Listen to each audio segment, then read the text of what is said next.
Dans cette édition du journal sur FM Télévision. Mesdames et messieurs, bonsoir et bienvenue. Tout de suite, le journal. Rétrospective.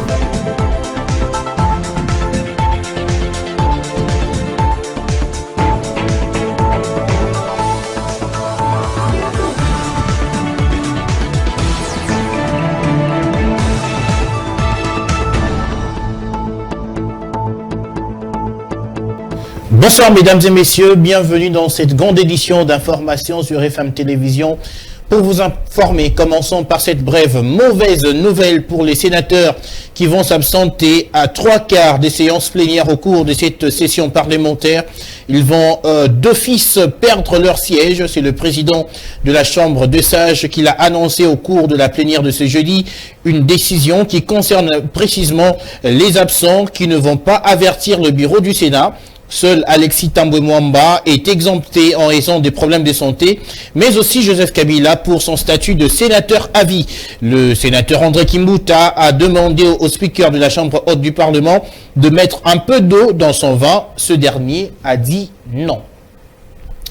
Je suis très serein et disposé à répondre à toute invitation de quelque commission que ce soit.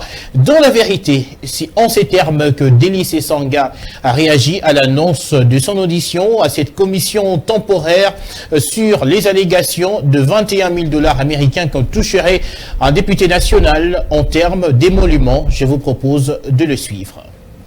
Et je suis très serein à pouvoir répondre à toute invitation de quelque commission que ce soit, dans la vérité et dans l'intégrité. J'ai toute ma sérénité et je suis disposé à répondre à toute question qu'une structure ou une autre au niveau de l'Assemblée nationale devra me poser, mais également à éclairer l'opinion publique par les éléments de preuve que la soi-disant commission demanderait à pouvoir étaler. Et donc l'opinion sera éclairée. Donc n'ayez aucune espèce de considération sur l'issue de pareilles initiatives. Donc je suis très serein. J'assume mes propos, je les assumerai jusqu'au bout.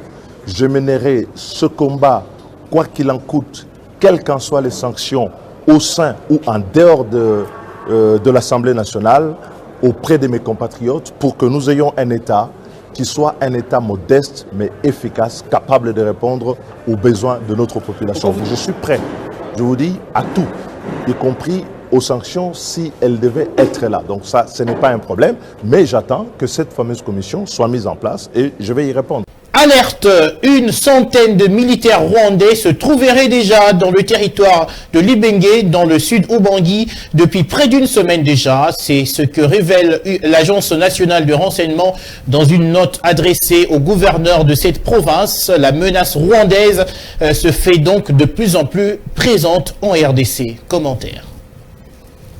Ces militaires font partie de 150 arrivés le 23 septembre dernier en Centrafrique, selon cette note destinée à l'autorité provinciale du Sud Ubangi. Ces éléments de l'armée rwandaise ont été déployés par Bangui, un partenaire militaire de Kigali, dans la préfecture centrafricaine de Mungumba, lit-on dans le même document. Sur place à Mungumba, il ne reste que 50 militaires rwandais. Le reste serait dans l'île de Sink, dans le territoire de Libenge en RDC, non loin de la frontière avec la République centrafricaine et la République du Congo, renseigne la même note qui cite une source sécuritaire. L'Agence nationale de renseignement plaide pour l'organisation des patrouilles mixtes de la police, l'armée, l'ANR et la Direction générale de migration dans cette île pour y dénicher d'éventuelles infiltrations rwandaises à partir de la Centrafrique. Dans cette note adressée aux autorités congolaises, l'ambassadeur de la RDC en Centrafrique avait alerté il y a quelques jours sur le déploiement de militaires rwandais dans plusieurs localités centrafricaines situées à la frontière avec la RDC. Esdras Kambale avait conclu que les soldats rwandais étaient ainsi prêts à opérer dans la partie nord de la RDC. Et puis des affrontements ont éclaté tôt dans la matinée de ce jeudi entre les forces armées nationales et les rebelles ougandais des ADF-MTN près de Bulongo, dans la ville de Beni au Nord Kivu.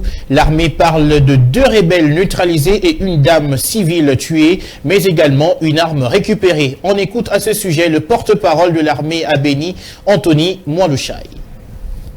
C'était aux alentours des 6h30 du jeudi 29 septembre 2022 que les forces armées de la République démocratique du Congo se sont affrontées aux terroristes de forces démocratiques et alliés ADF-MTM sur la route Beni-Kasindi. Nous sommes dans un lieu communément appelé Wileri, situé non loin de la cité de Bolongo, dans les secteurs de Rwenzori.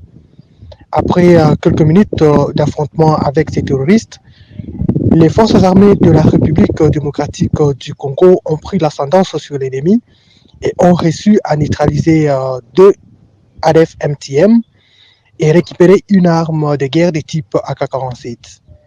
Du côté population, il y a eu une dame qui y a perdu sa vie. Les forces armées qui continuent à pourchasser l'ennemi pour l'empêcher de traverser du sud vers l'est du parc national de Virunga, contrôlent la zone et rassurent la population qu'elle est en train de faire le tout possible pour ramener la paix dans cette zone.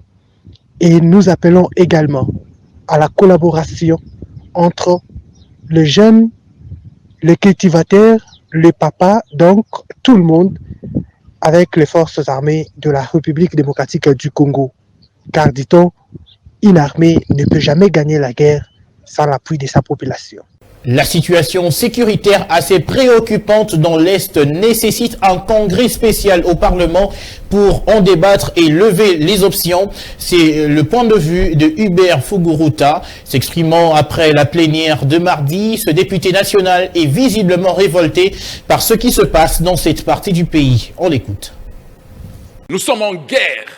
La RDC est en guerre et tout le monde a peur parce qu'on nous dit que les pays qui nous agressent ont un mécanisme de poursuivre ceux qui parlent d'eux jusque dans leur pays et les éliminer là-bas. Alors tout le monde a peur. Si les Congolais ont peur de parler des problèmes du Congo, personne ne viendra nous aider.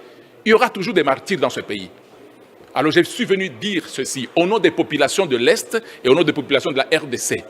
Il faut qu'il y ait un congrès spécial sur la sécurité et sur l'agression que nous sommes en train de subir.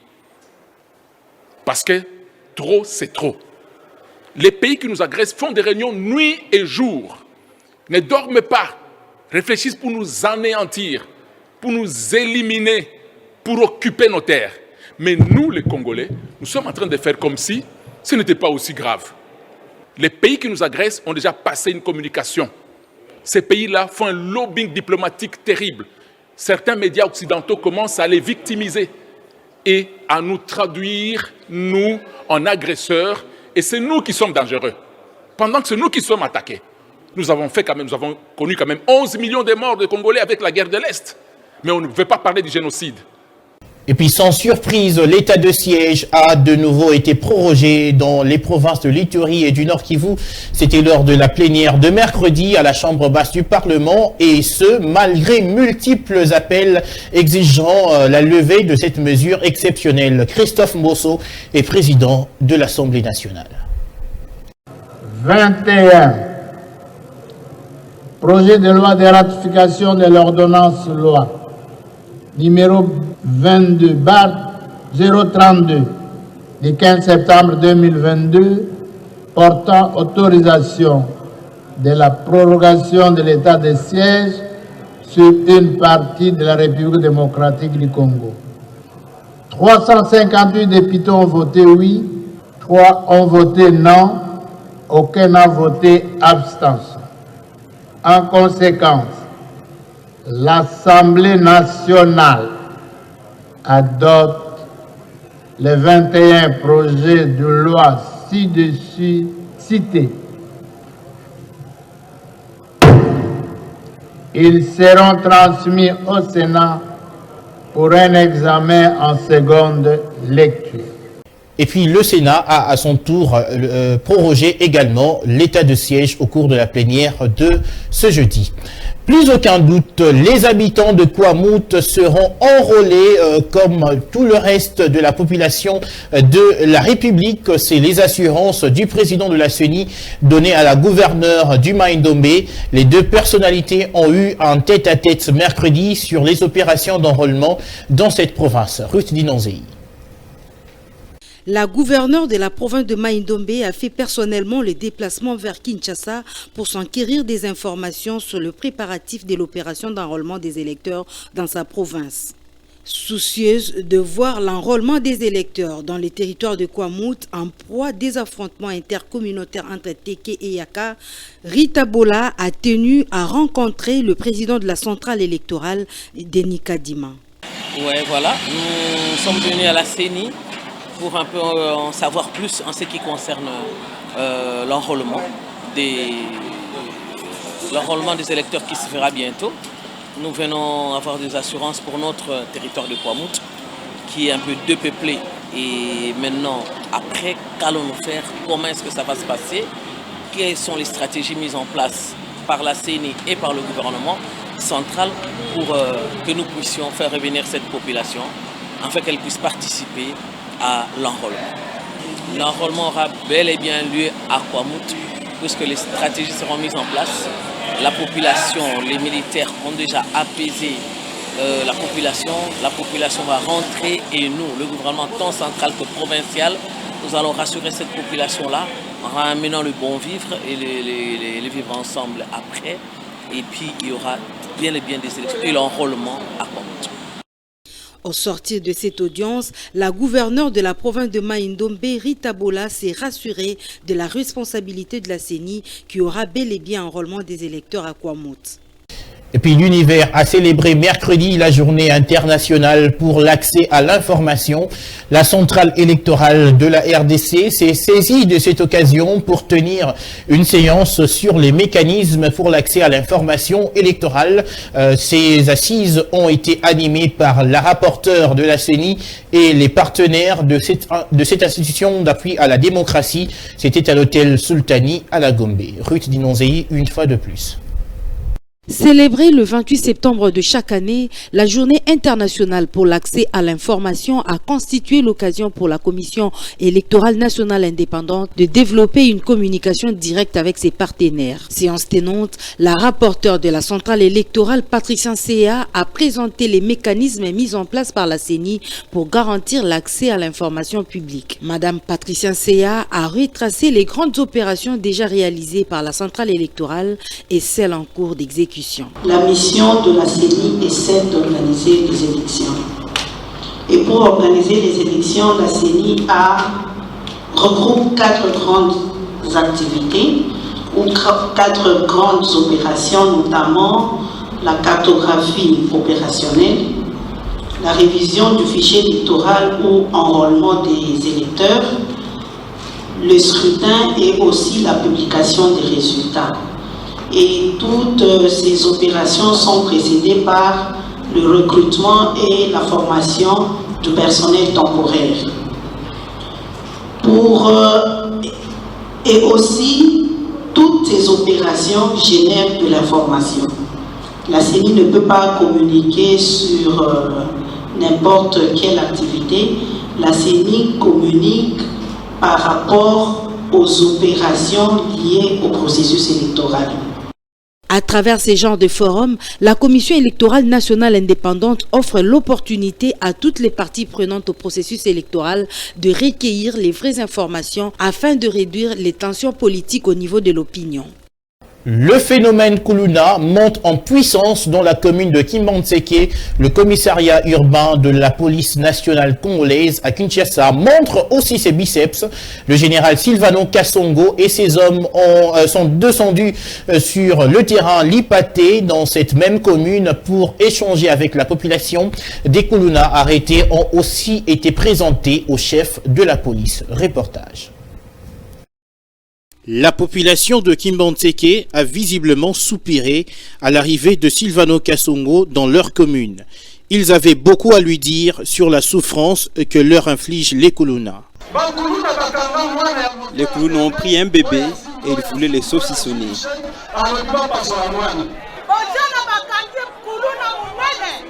On a arrêté un grand Kuluna, on a payé sa caution, ses amis l'ont porté aux épaules en chantant son retour sur scène. Devant le bourgmestre de la commune de Kimbantseke, des chefs des rues et toutes les autres couches de la population, le commissaire divisionnaire de la police à Kinshasa s'est voulu plus que rassurant. Nous sommes l'État, on ne va pas se venger. On va faire le travail. Parents, si vous avez un enfant Koulouna, dites-lui d'arrêter, sinon il va les regretter. Plus de blagues. Pour être plus concret dans la lutte contre le banditisme urbain, 3 points chauds avec le groupe d'intervention appelé communément Oudjana ont été installés dans le quartier Waiwai, Disachi et Fumuketo, ce qui réjouit le bourgmestre de Kimbantseke. J'en avais fortement besoin, sincèrement.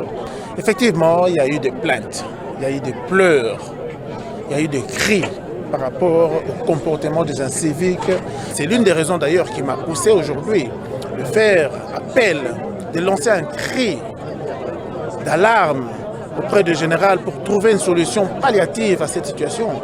Depuis quelques 2 mois, le phénomène Koulouna fait parler de lui.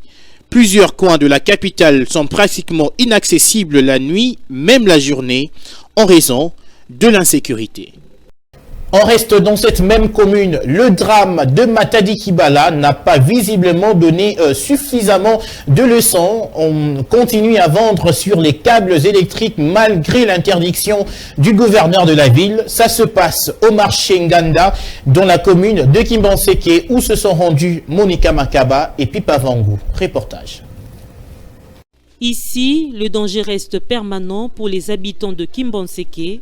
La situation devient de plus en plus critique pour ces habitants et commerçants du marché Ngandou qui risquent leur vie en exerçant leurs activités sous les câbles électriques.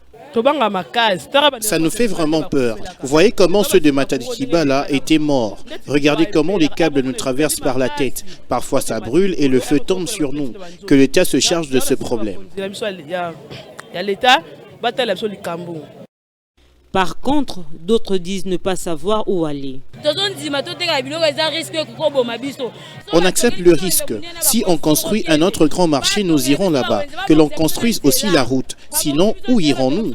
Serons-nous toujours dehors? D'ailleurs, ici, on nous fait payer des tickets. Ils prennent l'argent. On ne vend pas gratuitement.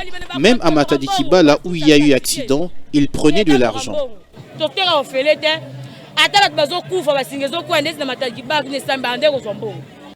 Ceci rappelle la catastrophe qui a frappé 25 vendeuses de Matadi Kibala, ayant connu la mort suite à un détachement de câbles électriques haute tension.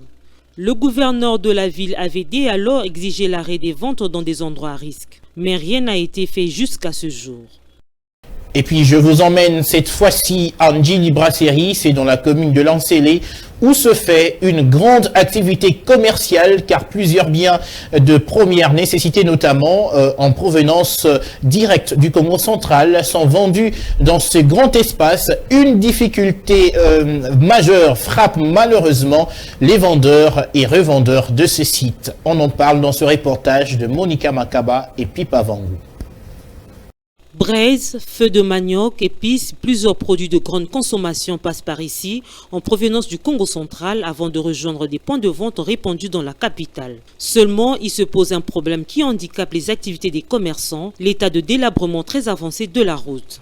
La route est dans un état de délabrement très avancé. Même si vous achetez vos marchandises, comme nous cueillons les feuilles de manioc ici, mais nous devons attendre les motos-taxis pendant 24 heures. Nous achetons les sacs de braise à 35 000 francs et les transports nous payons 5 000 francs. Si vous ajoutez les sachets, cela nous fait déjà 43 000 francs au total. Mais si vous montez sur la moto avec beaucoup de risques, vous risquez même de tomber. Donc ici, il n'y a pas de moyen de transport.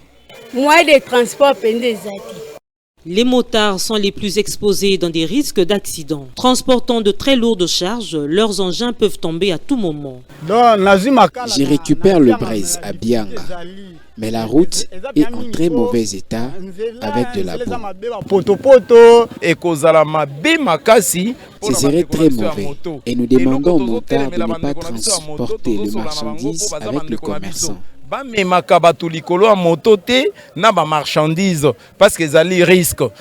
L'espoir de vendeurs, acheteurs ou taximans opérant dans cette zone, c'est de voir cette route être asphaltée. Une note sportive avant de nous quitter. L'association des dirigeants du football congolais, ADEFCO, a été reçue par le président de la Linafoot. Au sortir des échanges, Lambert Osango a promis son implication pour aplanir les divergences au sein du FC Renaissance du Congo avant la reprise du championnat national de la Ligue 1. Il est au micro de Florent Okita.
Et voilà, c'est la fin de cette grande édition d'information sur FM Télévision. Madame, Messieurs, merci à tous de nous avoir suivis. D'ici là, portez-vous bien.